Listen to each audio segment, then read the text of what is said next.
কোটা সংস্কার আন্দোলনে শিক্ষার্থীদের উপর পুলিশ এবং আওয়ামী লীগের নেতাকর্মীদের বর্বর হামলার জেরেই পতন হয় শেখ হাসিনা সরকারের। তবে প্রধান উপদেষ্টা ডক্টর মোহাম্মদ ইউনূসের নেতৃত্বে অন্তর্বর্তীকালীন সরকার গঠন হবার পর সামনে আসে ভিন্ন তথ্য। ছাত্র জনতার আন্দোলন থেকে সরকার পতনের কলকাঠি নাড়েন বিরোধী রাজনৈতিক দলসহ বিদেশি শক্তিও। এর মধ্যে কি যুক্তরাষ্ট্রেরও মদত ছিল? বিষয়টি নিয়ে রিমান্ডে এবার চাঞ্চল্যকর তথ্য দিলেন সালমান এফ রহমান।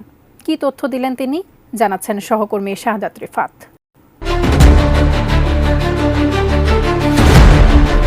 ছাত্র জনতার আন্দোলনের মুখে সাবেক প্রধানমন্ত্রী শেখ হাসিনার দেশ ত্যাগের পর বিপাকে পড়েন আওয়ামী লীগের সাবেক মন্ত্রী এমপিরা। অনেকে হামলা মামলার ভয়ে চলে যান আত্মগোপনে, যাদের মধ্যে বেশিরভাগ হেভিওয়েট নেতাদের বিরুদ্ধে দায়ের হয়েছে হত্যা, গুমসহ একাধিক মামলা। এদিকে শেখ হাসিনা সরকার পতনের দিন থেকে একের পর এক গ্রেপ্তার হচ্ছেন আওয়ামী লীগের হেভিওয়েট নেতারা, যাদের রিমান্ডে নিয়ে জিজ্ঞাসাবাদ করলে নানা চাঞ্চল্যকর তথ্য সামনে আসছে। এবার রিমান্ডে সাবেক প্রধানমন্ত্রী শেখ হাসিনার বেসরকারি শিল্প ও বিনিয়োগ বিষয়ক উপদেষ্টা সালমান এফ রহমানও দিয়েছেন বেশ কিছু অজানা তথ্য, যেখানে উঠে এসেছে ছাত্র আন্দোলনে আওয়ামী লীগ নেতাদের ভূমিকা এবং তার সাথে যুক্তরাষ্ট্রের সম্পর্ক ঠিক কী।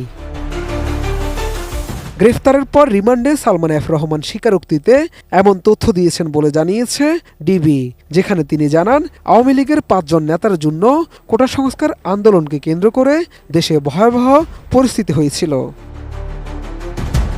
ডিবিকে দেয়া সালমান এফ রহমানের ভাষ্যমতে ওই 5 নেতা হলেন আওয়ামী লীগের সাধারণ সম্পাদক ও সাবেক সেতুমন্ত্রী ওবায়দুল কাদের, সাবেক স্বরাষ্ট্রমন্ত্রী আসাদুজ্জামান খান কামাল, সাবেক মন্ত্রী জাহাঙ্গীর কবির নানক, সাবেক তথ্য প্রযুক্তি প্রতিমন্ত্রী জুনায়েদ আহমেদ পলক এবং সাবেক তথ্য প্রতিমন্ত্রী মোহাম্মদ আলী আরাফাত।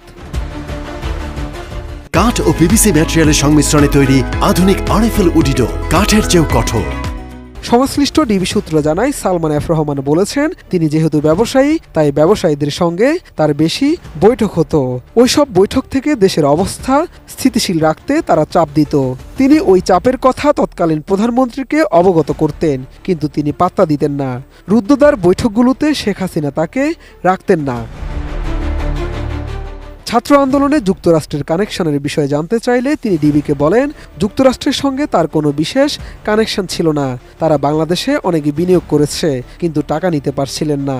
এ কারণে তারা মাঝে মধ্যে তার সঙ্গে যোগাযোগ করত।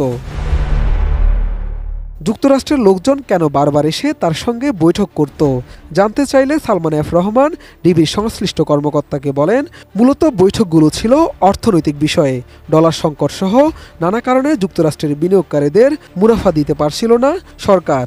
যুক্তরাষ্ট্রের সঙ্গে রাজনৈতিক বিষয় নিয়ে তিনি কোনো কথা বলতেন না। এর আগে 13 আগস্ট ছদ্মবেশে পালানোর সময় রাজধানীর সদরঘাট থেকে সালমান এফ রহমান ও আইনমন্ত্রী আনিসুল হককে গ্রেফতার করা হয়। পরে 14 আগস্ট নিউ মার্কেট এলাকায় দোকান কর্মচারী শাহজাহান আলীকে হত্যার অভিযোগে করা মামলায় তাদের 2 জনের 10 দিনের রিমান্ড মঞ্জুর করে ঢাকার মেট্রোপলিটন ম্যাজিস্ট্রেট মামুনুর রশিদ। শাহাদাত রিফাত, এটিএন নিউজ, ঢাকা।